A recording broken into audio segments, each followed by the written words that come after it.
5 बातें यहाँ पर बताएंगे जिसे ध्यान से समझ लेना। दाम्पत्य जीवन के सूत्र। दूसरा सूत्र है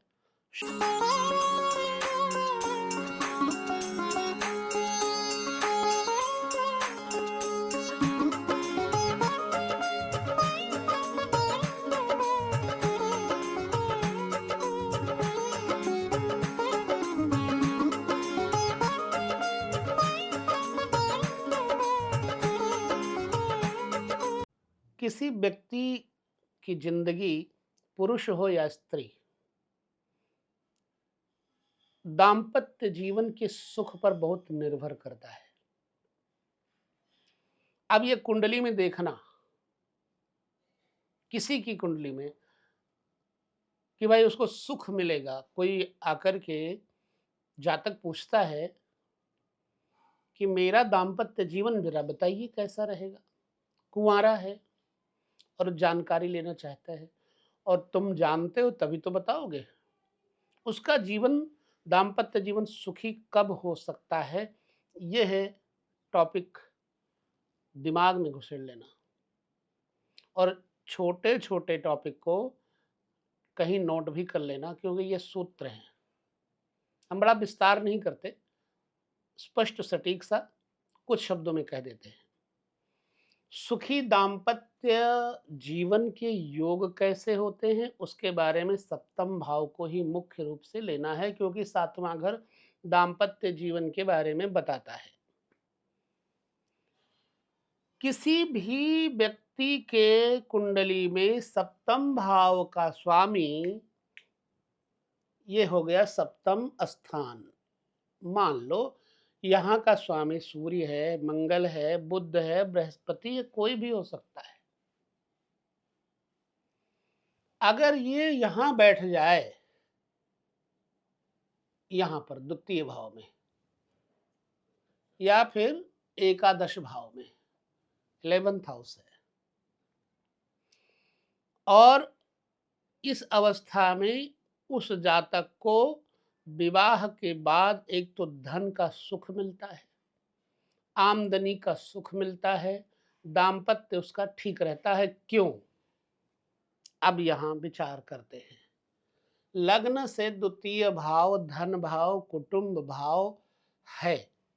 खान पान का विचार देखा जाता है, परिवार का विचार देखा जाता है। जब सप्तम भाव का स्वामी, जो कि पत्नी या पति का है, अपने कुटुंब में आकर बैठेगा शुभ होने पर, तो वो व्यक्ति परिवार को लेकर चलेगा। और कोई भी व्यक्ति जब देखता है कि मेरी पत्नी या मेरा पति मेरे परिवार के प्रति कुछ सोचता है, तो सुखी हो गया, विचारों का आपसी संयोग हो गया। सबसे पहला यही आता है। हर लड़की जब आती है अपने मायके से ससुराल में, तो सोचती कि मेरे परिवार वालों को ये परिवार वाले प्यार दें, सम्मान दें। तो अगर यहाँ का स्वामी यहाँ बैठा है, तो व्यक्ति, स्त्री है तो उसका पति उसके परिवार को सम्मान प्यार देगा, ठीक। और अगर यहाँ आ जाता है 11वां घर आमदनी का है, 7वें से 11वां घर 5वां पड़ता है, 1 2 3 4 5, 5वां घर विद्या का है, बुद्धि का है, रिद्धि का है, सिद्धि का है, और खास तौर से अध्यात्म जगत का है, पेट का है, ठीक है, कमाई रखी हुई आंतरिक संपत्ति का भी है। जब यहाँ का स्वामी यहाँ आ जाएगा, तो भी जातक को जीवन साथी, दाम्पत्य का सुख पूरा मिलता है। नोट कर लिया दिमाग में? अगर इन पर शुभ ग्रहों की दृष्टि पड़ गई तो फिर तो और क्या बात है, अभी उसकी भी चर्चा करते हैं। सप्तम भाव का स्वामी 11वें द्वितीय चला जाए तो जातक को दाम्पत्य सुख मिलता है। दूसरी बात, हम कुल 5 बातें यहाँ पर बताएंगे जिसे ध्यान से समझ लेना, दाम्पत्य जीवन के सूत्र। दूसरा सूत्र है, शुक्र अगर सप्तमेश, शुक्र या फिर सप्तमेश क्योंकि शुक्र सप्तम का कारक है। इसलिए शुक्र या फिर सप्तमेश तीसरे, छठे, सातवें, 10वें, 11वें भाव में, इनको उपचय भाव कहते हैं, स्थिति हो तो जातक को विवाह के बाद भाग्यशाली उन्नतिशील बनाती है। शुक्र या सप्तमेश की स्थिति। अब देखो यहां पर एक बड़ी भारी बात आ गई। भाई छठे घर को तो त्रिक भाव कहते हैं, फिर ऐसा क्यों?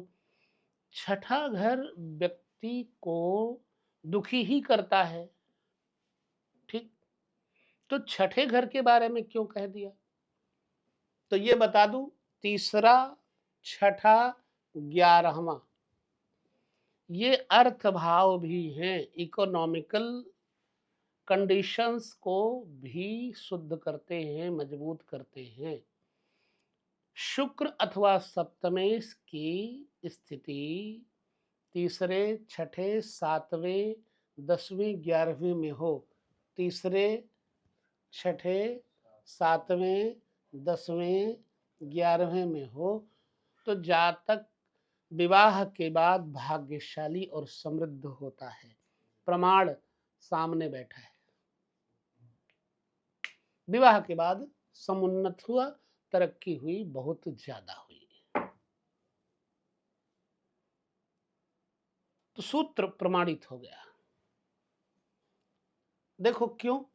सप्तम भाव का स्वामी जब तीसरे बैठेगा तो गिनती करो यहां से, 1 2 3 4 5 6 7 8 9, ये क्या हो गया? भाग्य भाव हो गया।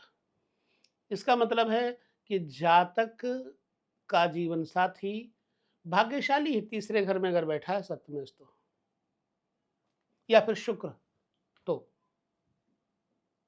चलो यहां के बारे में जो कह दिया है छठे भाव पे, ये अर्थ भाव है। अर्थ भाव धन भाव भी है। चूंकि 12वां भाव पड़ गया तो छठे में आकर के सातवें घर का स्वामी थोड़ा दाम्पत्य जीवन को भोगमय बना देता है। इसलिए कभी कभी जातक के जीवन में कलह उत्पन्न हो सकती है, अदरवाइज पैसे को लेकर बढ़िया होगा। ऐसा भी घर मैंने देखा है कि उनके घर में औरत आने के बाद खूब धन संपत्ति आई, लेकिन औरत कलहपूर्ण जीवन जीती रही जीवन भर। अब सातवें घर का स्वामी 10वें घर में चला जाए तो सातवें से 10वां घर चौथा पड़ता है, तो सुख भाव पड़ गया, यानी कि दाम्पत्य का सुख भाव हो गया। यहां आ जाएगा तो निश्चित बात है कि जातक का जीवन साथी कर्मिष्ठ, सुख, समृद्धि तथा घर गृहस्थी को सुधारने वाला होगा। और 11वें भाव में आने पर तो वैसे भी लाभ हो जाता है। तो जब किसी की कुंडली में देखो ये है तो बता सकते हो। जैसे तुम्हारा जन्म कुंडली में मीन लग्न है, ये धनु लग्न है, और बुध यहाँ का स्वामी यहाँ बैठा है, 8वें बैठा हुआ, अपनी गिनती मत करना, ठीक। दूसरी कंडीशन अप्लाई हो सकती है वहां पर। अब 2 बातें हो गई। तीसरी बात, मैंने कुल बातें बतानी 5 दाम्पत्य जीवन के सुख के बारे में। जरा तौलिए उठाओ।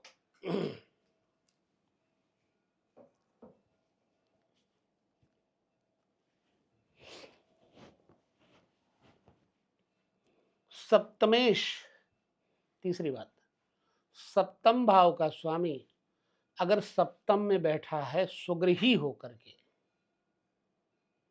चाहे कोई भी ग्रह हो, स्वगृही हो, अपनी राशि का हो, तो जातक सुखी, वैभवशाली, भाग्यशाली जीवन जीता है। लग्नेश सप्तमेश की युति भी जातक को दाम्पत्य जीवन में सुख वैभव प्रदान करती है।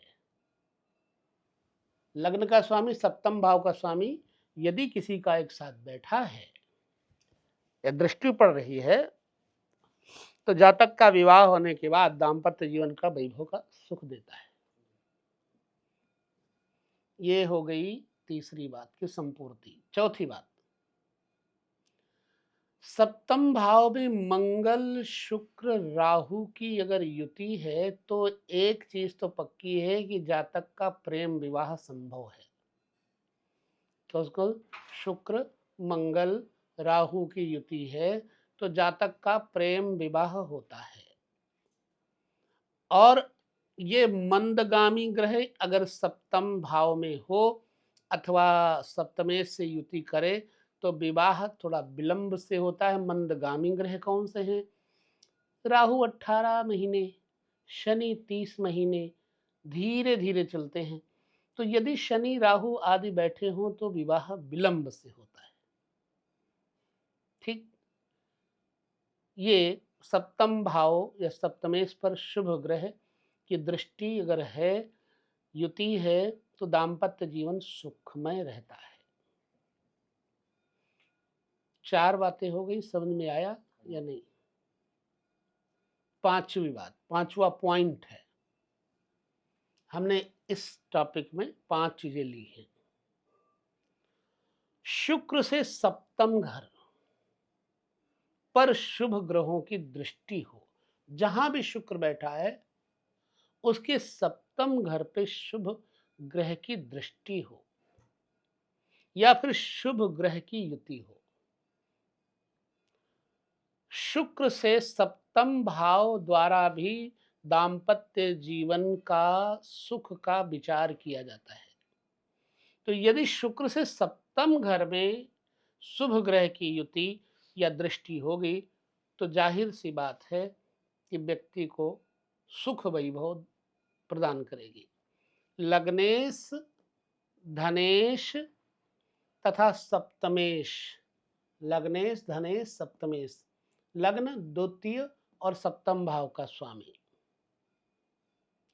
अगर यहाँ पर सप्तमेश त्रिक भाव 6, 8, 12 भाव में बैठ जाएं, छठे 8वें 12वें भाव में बैठ जाएं, तो जातक का विवाह होने के बाद दुर्भाग्य और दुखदायी बन जाता है। ये रही कुछ दाम्पत्य जीवन से संबंधित चर्चा, जो हमने पहले 7 बातें सूत्र लिए और दोबारा में हमने 5 सूत्र लिए। जो पिछले वाले टॉपिक में था यौन दुराचार के, उसमें हमने 7 पॉइंट लिए थे, इसमें हमने 5 पॉइंट लिए। यहाँ पर हम सप्तम भाव की स्थिति को विराम दे देंगे। हालांकि आगे सप्तम भाव से संबंधित अगर चर्चा करें तो अभी 2 साल तक चल सकती है। 6, 8, 12 त्रिक भाव दुख भाव हैं तो निगेटिव हो ही जाते हैं। यहाँ तक समझ लो कि अगर किसी भी घर से तुम 6, 8, 12 देखोगे तो वो नुकसान ही देंगे। जैसे ये 10वां घर है, 10वां घर है, तो यहाँ से हम पिता की स्थिति को देखते हैं। पिता की स्थिति को देखते हैं तो इससे जो छठा घर होगा 1, 2, 3, 4, 5, 6, 10वें अगर यहाँ बैठ जाए किसी व्यक्ति की कुंडली में तो पिता पुत्र से शत्रुता ही रहती है, व्यक्ति अच्छा नहीं होता। इसी तरह से यहाँ से अगर 8वां घर देखा जाए तो ये 8वां घर है। पुत्र जन्म लेते ही पिता की मृत्यु का विचार किया जाता है, जीवन का विचार किया जाता है। ये 8वां घर पुत्र का घर पिता के लिए मृत्यु घर है। यहाँ से गिनती करो 1, 2, 3, 4, 5, 6, 7, 8, ये 8वां घर हो गया। और प्रत्येक घर से 9th हाउस भाग्य भाव होता है, जहां से भी विचार करना हो कर सकते हो। तो ये कुछ पॉइंट रहे जो आज संदर्भ में तुम्हें कुछ संज्ञान आया होगा। तो 7वें घर के बाद हमारा आधा टॉपिक लगभग क्लियर हो जाता है। अब रह गया 8वां, 9वां, 10वां, 11वां, 12वां। कितने घर बाकी बचे? 1, 2, 3, 4, 5। बाकी हमने 7 घरों के बारे में क्लियर कर लिया।